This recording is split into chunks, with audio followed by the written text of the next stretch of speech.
So good afternoon. Thank you for joining us. I'm Maria Marshall. I'm the director of the North Central Regional Center for Rural Development, and we're very happy to be talking about this very important topic, the North Central Quality Childcare Network, innovative approaches to growing quality childcare across the region.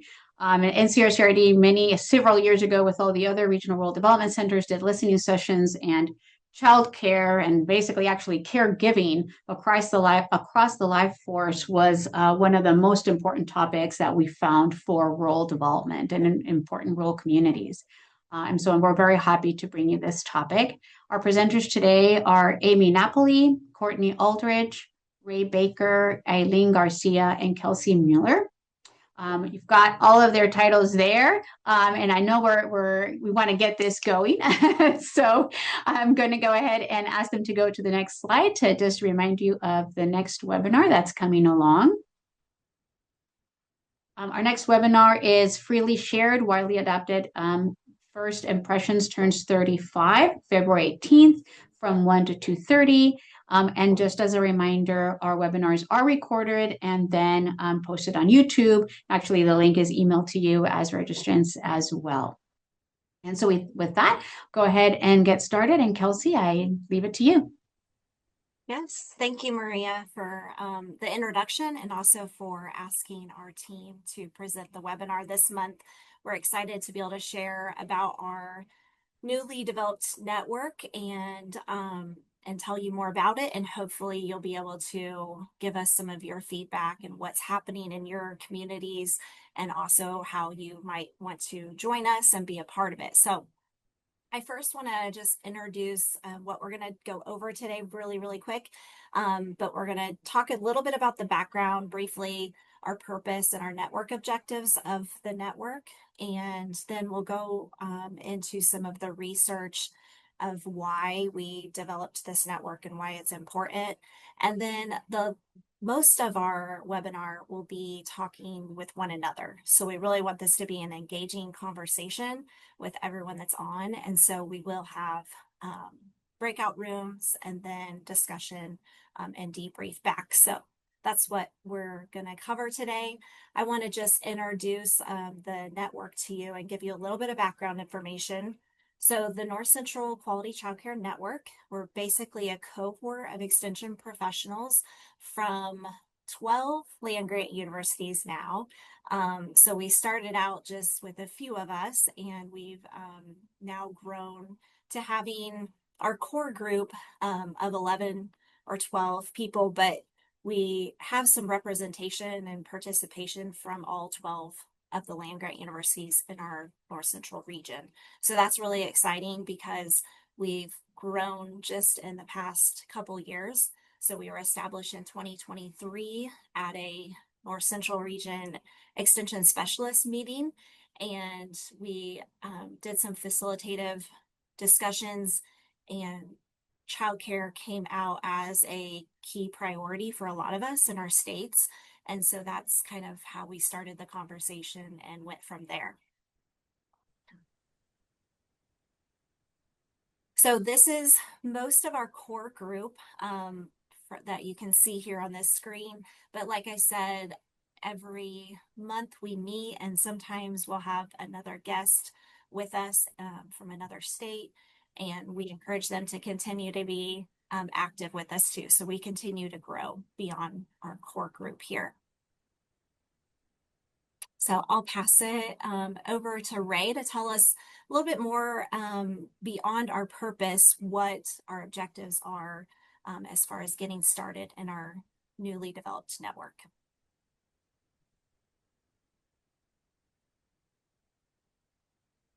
Great, thanks, Kelsey.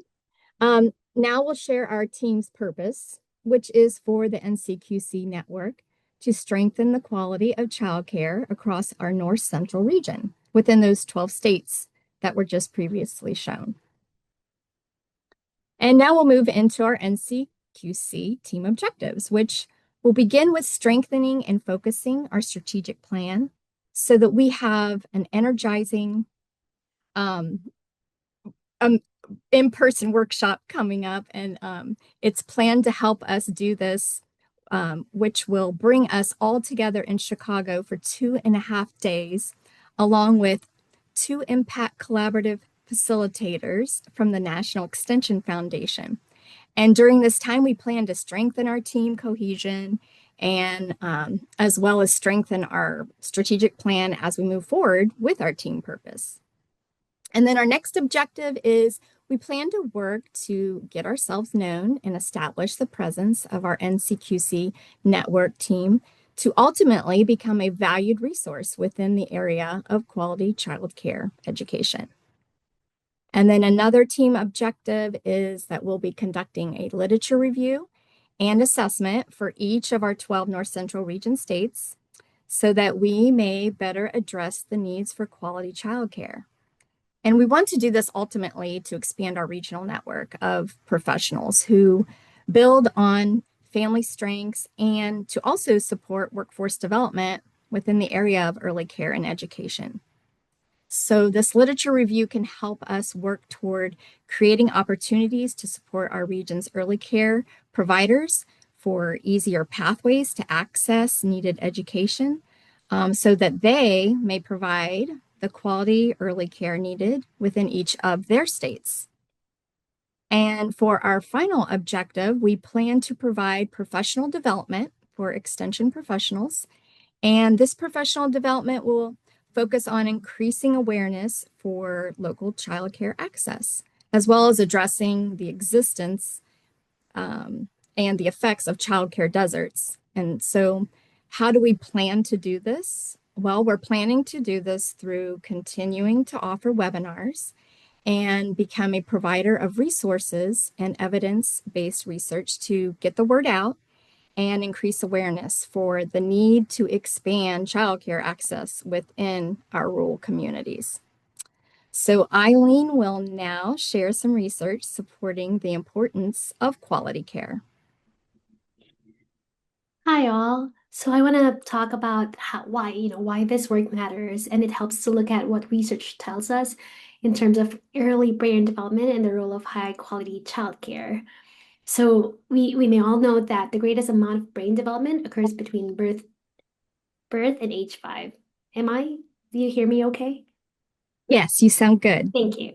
So during this time, foundations for lifelong learning, behavior, and health are being established. But because the development happens so rapidly, this time is also a period of vulnerability. So children are more sensitive to what happens around them, for better or for worse. So alongside genetics, children's early experiences help shape their brain development. So what are those experiences? They could be enrichment experiences, like those who include, that includes meaningful interactions with caregivers, safe environment, exposure to the arts, music.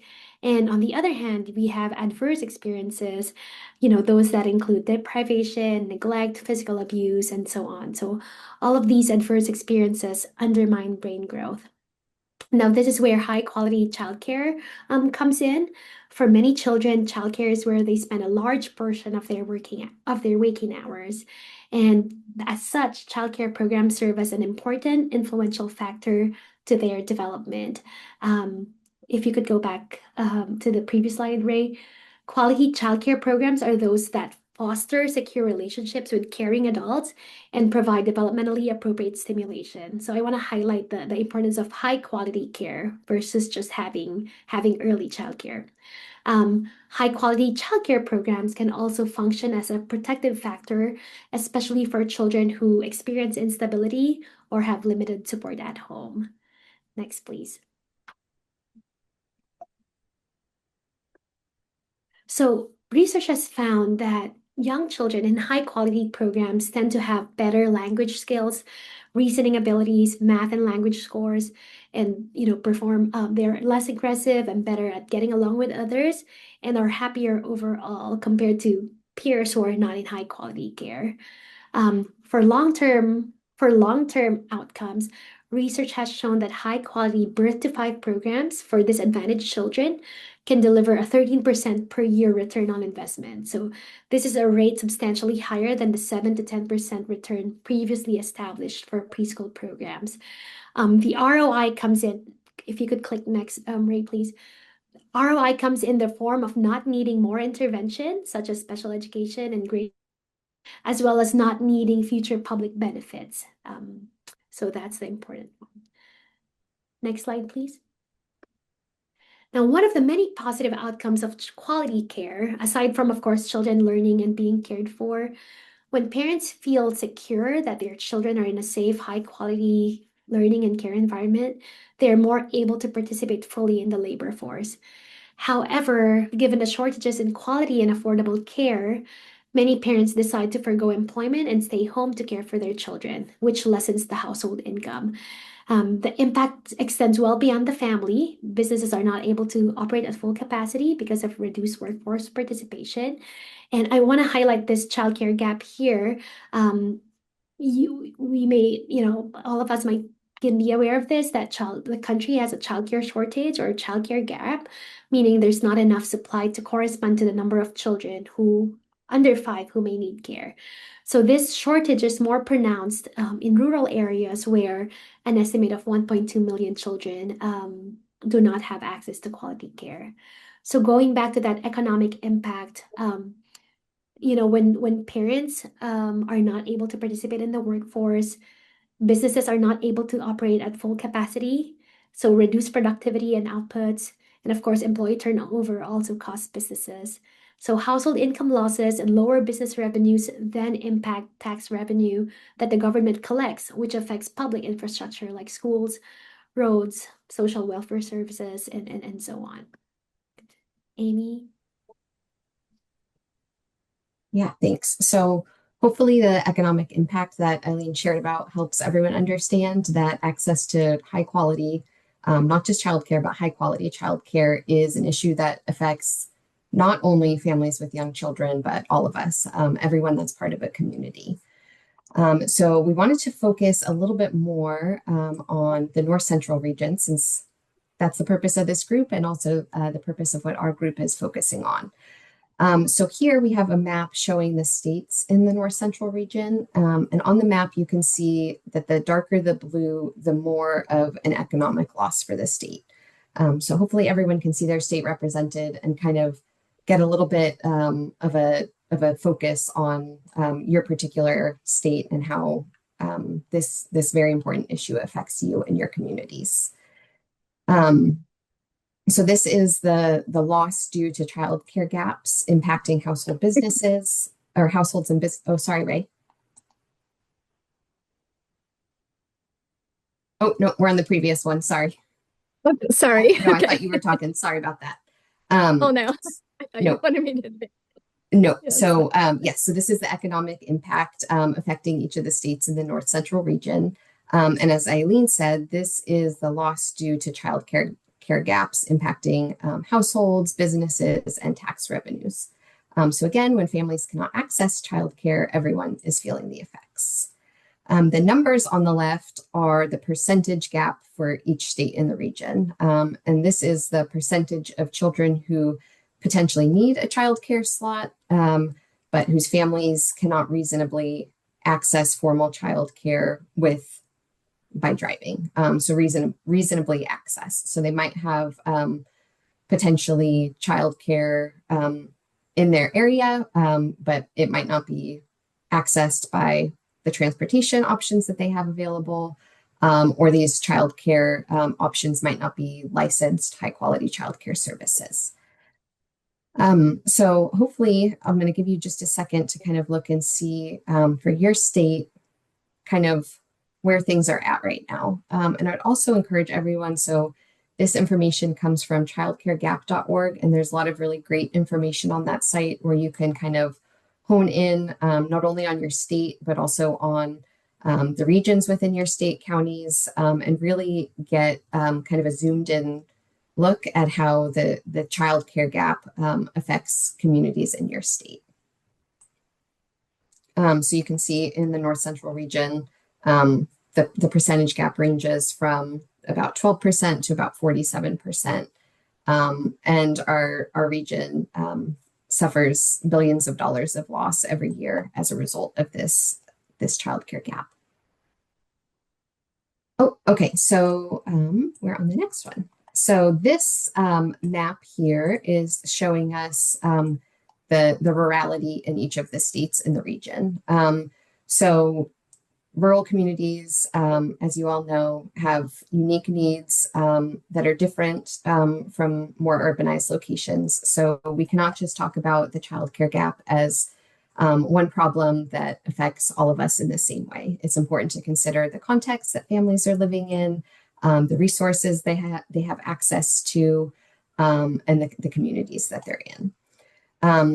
There's no one size fits all solution, and that applies from urban to rural communities and also from one rural community to the next rural community.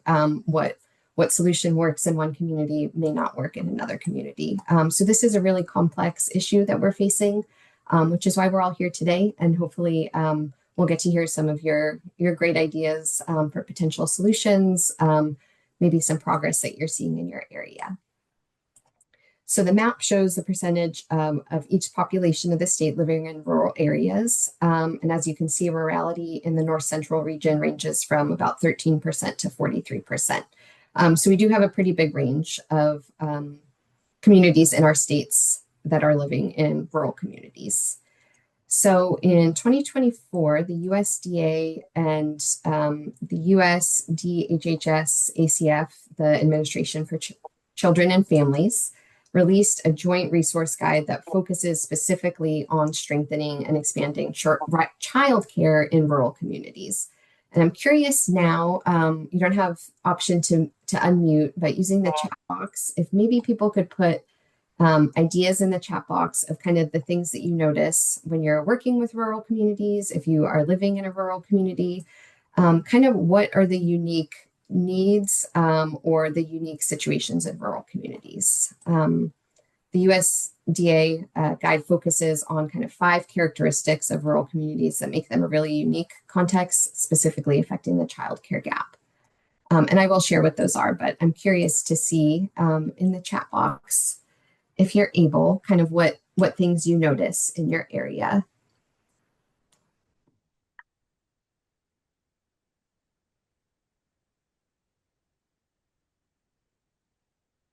Transportation, yep, absolutely. Resilience, yes, I love that we are not focusing on kind of the deficits or the lack of resources, but also the contributions or the positive qualities that we see in rural communities as well. Yes, high quality care is particularly expensive in rural communities. Yes, so someone shared the financial aspects of being able to successfully operate a high quality childcare. So this also gets at the issue of childcare from kind of the other side, the other perspective. Those who are working in childcare facilities, who are providing at-home childcare options in rural communities. Great. Oh, I love this question about quality and what quality childcare means and how it differs across families. Yes, that is super important when we're thinking about quality, because we can focus on the research for sure. There is research to back specific types of quality, how they're related to brain development, children's kind of whole person development. But yes, the goals of each family differ, and that can be unique from community to community within and across rural areas. Infant care, yes, particularly scarce. Yes, we all know the stories, or maybe have been impacted by people who are on infant care lists from the moment they find out that they're pregnant until the child is no longer in infancy. So we know that infant care is particularly affected by this. Center-based care, yes. So in-home childcare options can definitely provide high quality. But we do see differences, and the research tells us that there are differences in the opportunities that children have when they're in at-home care or center-based care. And the key piece of this is that families should have options for both, right? Families should get to decide what is their priority and make those decisions. So thank you. I'm not going to get to talk about each point, but hopefully you'll continue to explore these in the chat rooms and kind of share with each other what you're noticing that's affecting your area, and also the solutions. So up on the screen, thanks, Ray. Ray has brought up these 5 characteristics that the USDA, and I should not put acronyms on there, HHS ACF has highlighted as unique characteristics of rural communities that particularly affect the childcare shortage. And many of these are things that you all have mentioned in the chat box and that you're noticing as well. So fewer choices, as someone mentioned, licensed care options might be different in rural communities. There might be fewer options for center-based versus home-based. And we know when there are fewer choices, parents either have to make the choice to provide their own care, so they're not entering the workforce, even if they would like to, or sometimes families are bringing children with them to their work. And we know all sorts of information about how that can, if a family, for example, is working on a farm and they're bringing their child, kind of the dangers that can come with that. We could talk more about those in the chat box or in the breakout rooms also. Transportation is something that was mentioned a few times in the chat box. So fewer options for public transportation, and then also just thinking about the distances that people are driving in rural communities. So if they're thinking about a commute to work, and then the childcare is in the opposite direction, adding kind of that length. Lower population density. So this is something that affects ability to recruit high quality childcare, which then leads to this issue of fewer skilled service providers. So this is something that we see across professions in rural communities, but definitely impacts the childcare area as well. So being able to bring in people that not just be there, be a body with the child, but are providing very skilled, very evidence-based practices to support children's development. And then finally, we know that families in rural communities with lower incomes, all of these difficulties are really expounded for them. So we know that if they have fewer choices for care, then they don't have the option for the more expensive, often higher quality care. So all of these issues really come together even more for our families in rural communities with lower incomes. Thank you all for your participation. I'm really excited now for the breakout rooms to be able to hear more about what you have to say. We also wanted to highlight kind of how these factors help contextualize some of the findings of the NCR Stat Caregiving Survey. So many of you on this are probably familiar, but that survey was conducted by NCRCRD, Ohio State University, and the National Farm Medicine Center. And it includes responses from more than 4,500 caregivers in the North Central region specifically. And the findings indicate that there are pretty low levels of satisfaction across a number of indicators related to childcare options. So you can see that less than a quarter of respondents were satisfied with the cost of childcare in their area, and just over a quarter were satisfied with the availability, quality, and transportation options. So kind of looking at what we know about research broadly and then focusing in on our specific regions, we can really see in context how all of these issues are really surfacing for families in rural communities, and how these issues become even more issues.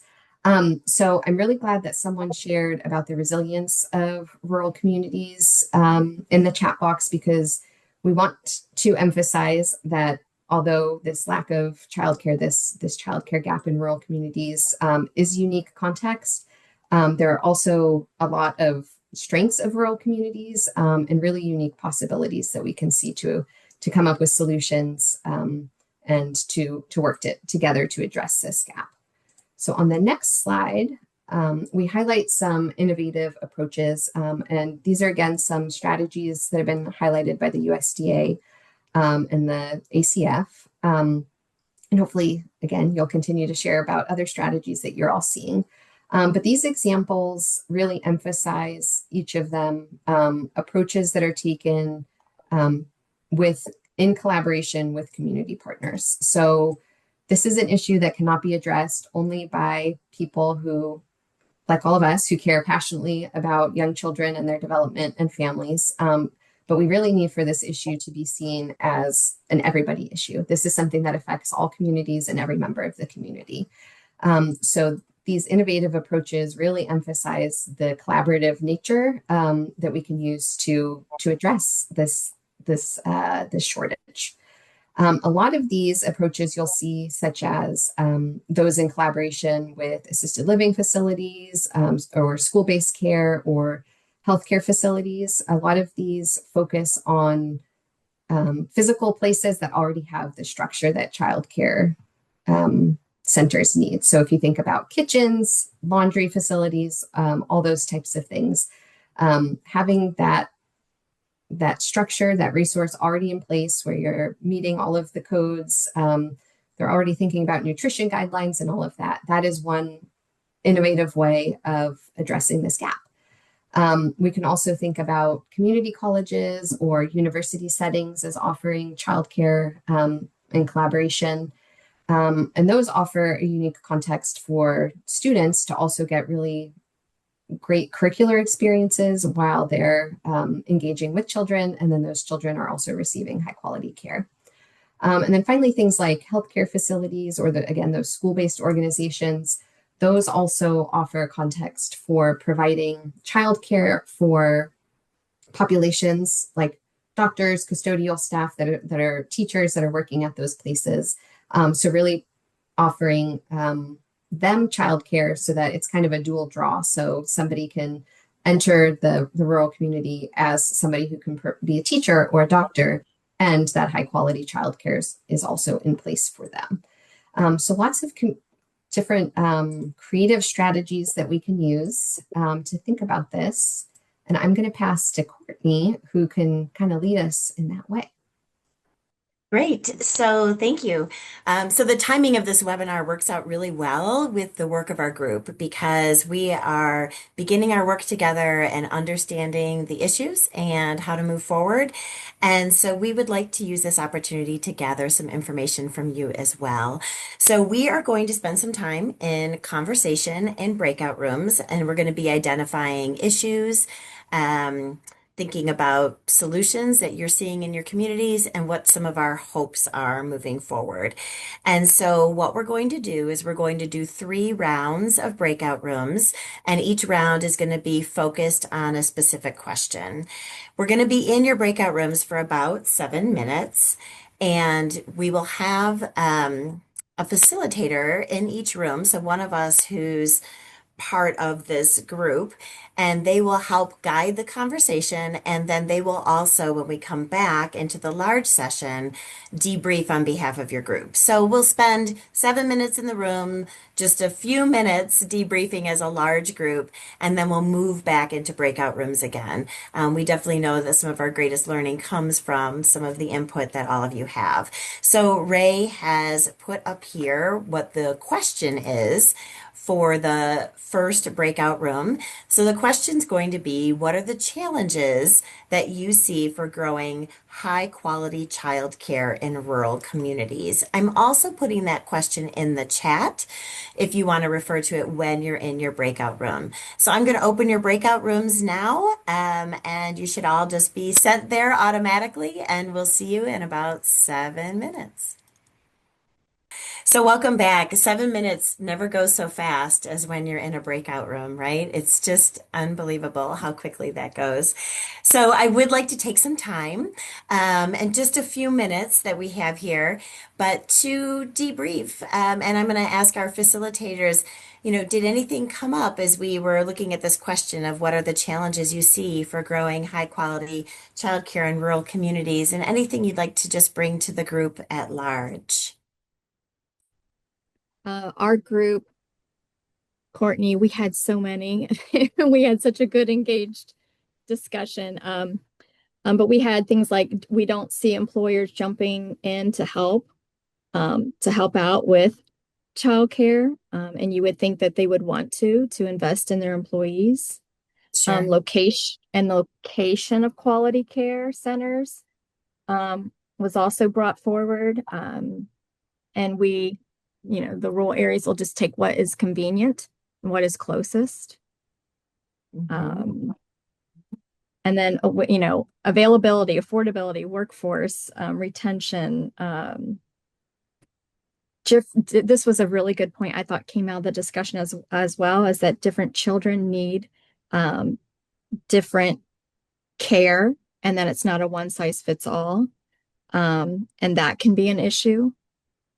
Like a portfolio or something that we could put, could be needed for quality care as well in rural areas.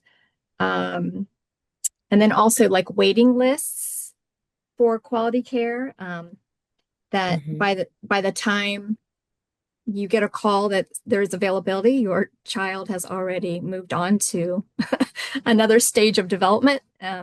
So those were some good points that came out of our breakout room. Yeah, those were great. Thank you, Ray. Kelsey, I know you had your hand up. Did you have something to add that your group came up with? A lot of the same things. Something that might be a little bit different is we did have a little discussion about Head Start and how their services are not necessarily disappearing, but becoming less available to families in need for that. So that was one different thing that came up in our conversation. Okay. Anyone else have challenges that came up in your group that we haven't talked about so far? Courtney, Yes. I okay. think the thing is about families not really understanding that definition of what quality childcare is and what that result is for later. Okay, so not understanding what quality care is. And Eileen? It was shared in our group that, it's the operating costs are much higher now, to operate a childcare business. And so, groceries are more expensive, insurance is more expensive. And so, of course, they had to raise rates. And then families are not able to afford that anymore. And so they resort to unlicensed care, which, would have less guardrails in terms of like protection and quality. So, Yeah, all really good points. So maybe 30 more seconds if anyone else has anything to add. This is Audrey. In our group, it was interesting. One state, Nebraska in particular, increased their minimum wage up to 15, which is severely affecting the budgets, which then is affecting what parents can pay in tuition when those are getting increased. And Indiana had a couple people in my group that the concern with the state cut vouchers and it froze all vouchers, and that is affecting a lot of providers and centers having to both shut down and not knowing how to continue operating without those vouchers. So those were a couple different ones that we received. Yeah. So I want to thank you, everyone, and I want you to know that if your facilitator didn't get to share your group's comments, don't worry, because we're all in the same group together. So we're still going to be sharing them with each other, and we'll give you some other opportunities to share those. So we do want to move into our next question. And so our screen is not being shared anymore. However, I will also put this question in the chat box. And our second question here is, what are the innovative solutions you see for growing quality childcare in rural communities? So what are some of those innovative solutions? I know we mentioned some, but what are you seeing in your areas for growing that high quality childcare? So I am going to open up the rooms again. We did have some new people come in, so hang tight. I'll get you in a room, but let me open up the rooms for everyone else. Okay. All right. Welcome back, everyone. So we are going to do a little bit of debriefing on this question about what innovative solutions you've seen for growing high quality childcare in rural communities. And Heather would like to share what her group came up with. So my group, one of the solutions is that some of the larger companies, General Mills specifically, offer some pretty progressive programming for their employees for childcare in their facilities, so like at work. And then also they were one of the first companies to offer parental leave, like before it's actually written into law. So they're, kind of on the front end of things. Also, some of one of my Indiana friends said that they have some programs where childcare is being introduced in high schools for high school students who find themselves pregnant or with a young child that they're taking care of, so that they can actually still, be in school and know that their child is cared for while they're in class. And then the other big one that we talked about is I had somebody in my breakout room from Minnesota. They were just talking about the state of things in Minnesota, and they're looking for innovative solutions because things are pretty rough there right now. So we're going to kind of loop back to that in our third room. But those are some of the things that we talked about. Thank you. And Amy, I'm going to have you share about your room. Your hand was up, and then that's probably it. And we're going into our final round. I was just too excited. So a lot of similar things as Heather. Someone also shared about a bill in Indiana that is proposing to allow oversight kind of from one child care facility that's licensed, opening kind of separate campuses, but oversight is coming under that one licensure. So the separate places don't have to get their own licenses. And then another thing about businesses coming together. So it's not just one organization that has a child care facility and only their employees can access it, but multiple businesses coming together so that employees of multiple businesses can access, and then funding through kind of spreading cost across families, employees, or employers and the state. Okay, thank you. So we're going to go into our final round. This is where we hope and dream. And unfortunately, I'm cutting your time a little shorter for hopes and dreams.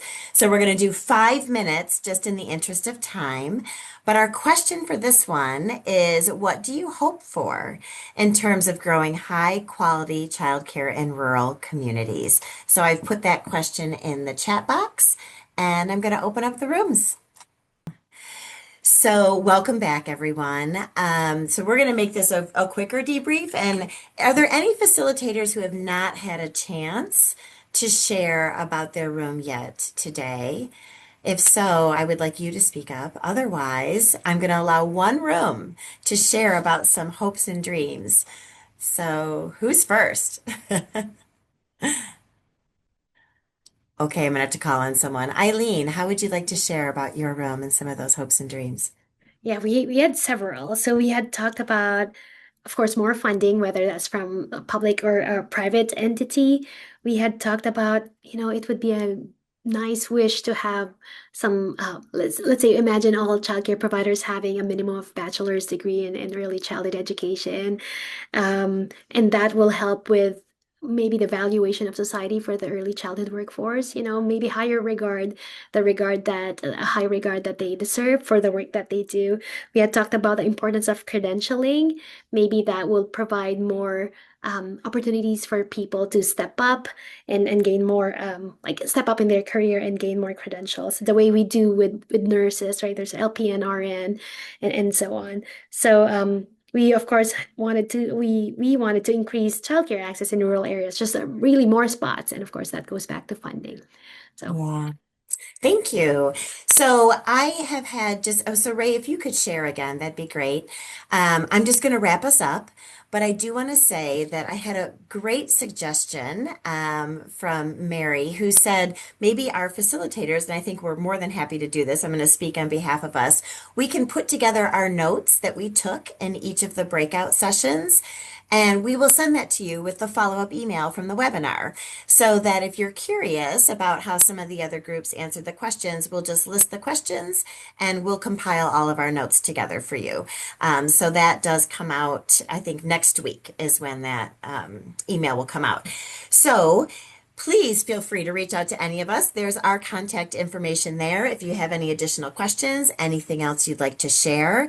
There's going to be an option in the follow-up survey to provide your email if you would like to share about more initiatives in your state, or maybe get partnered in with this group. So we would love to have you. So I just want to thank you all so very, very much for your participation today. I think this was a wonderful opportunity, certainly for us. I hope it was for all of you. And yeah, we'll send out that follow-up email and you'll hear what everyone else had to say. So thank you so much. We appreciate you. Thank you all. This was a wonderful webinar, a lot of really great information, great discussion. And so again, ladies, thank you so much. And for everyone else, I look forward to seeing you at our February webinar. Thank you all.